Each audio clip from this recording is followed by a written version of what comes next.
పెడతానే ఉండొచ్చు. ఇప్పుడు భారతీయ సాంప్రదాయంలో మెడిటేషన్ అనేది ఒక సంస్కృతి. వివిధ భాషలు, వివిధ సంస్కృతులు, అనేక రకాల మనుషులు ఉన్నటువంటి భారత ప్రభుత్వం ఫెడరలిజం ఉంది, అలాగే ప్రజాస్వామ్యం ఉంది. ఈ ప్రజాస్వామ్యంలో మెడిటేషన్ అనేది ఒక యోగాలో భాగంగా ఇది వ్యవహారం.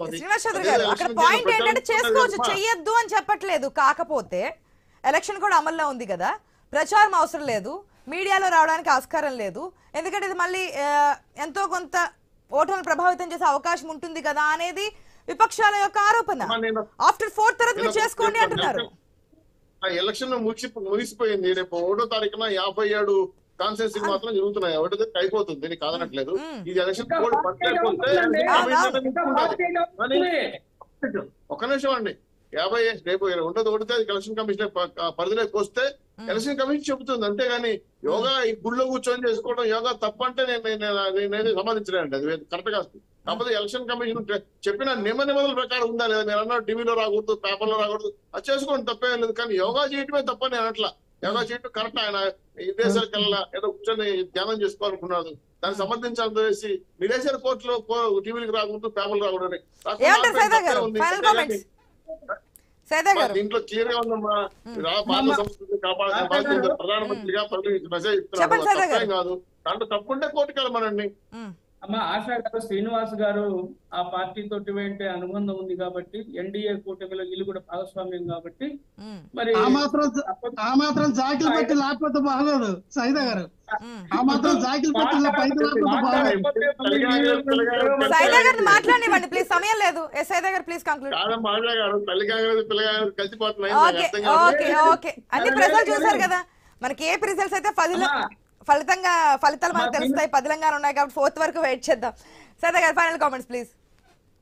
అమ్మా ఇప్పుడు ఎందుకంటే అమ్మా ఈ రోజు మనం అన్ని గమనించినట్లయితే ఈ రోజు దేశం యొక్క పరిస్థితులు మనం చూసిన తర్వాత మోడీ గారు ఈ 10 సంవత్సరాల్లో ఆయన ఏ విధంగా పరిపాలన చేశారు, ప్రజలు ఏ విధంగా ఇబ్బందులు పడ్డారు దేశవ్యాప్తంగా మనం చూస్తా ఉన్నాం.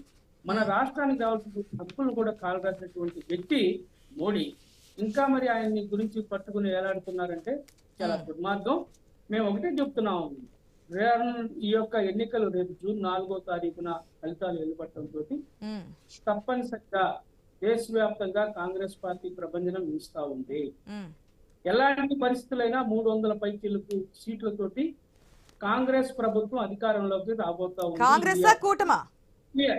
ఇండియా మెజారిటీ చూద్దాం. మీరు అడ్డం పడతారేంది?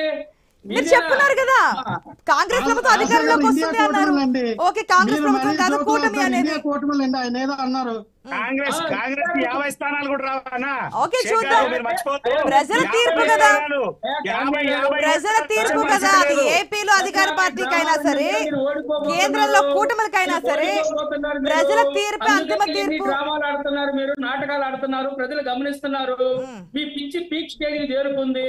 అందుకని విద్వేషాలు మాట్లాడారు, మంగళసూత్రాల గురించి కూడా మాట్లాడారు, ముద్ర ఈసారి ఎన్డీఏ కూటమికి. సైదా గారు 150 సీట్లు కూడా రావంట ఈసారి ఎన్డీఏ కూటమికి. ఈ విధంగా మాట్లాడుతుంటే మిమ్మల్ని మేమేమనాలా? చూద్దాం కేంద్రంలో ఏ కూటమికి ఎన్ని సీట్లు వస్తాయో, రాష్ట్రంలో అధికార ప్రతిపక్షాల మధ్య ఏ విధంగా టఫ్ ఫైట్ నడుస్తుందో రేపు ఎగ్జిట్ పోల్స్ కూడా వస్తాయి కాబట్టి ఒక క్లారిటీ అయితే వస్తుంది. ఎగ్జిట్ పోల్స్ పూర్తిగా మనం నమ్మకపోయినప్పటికీ కూడా ఎంతో కొంత క్లారిటీ వచ్చే అవకాశం ఉంటుంది.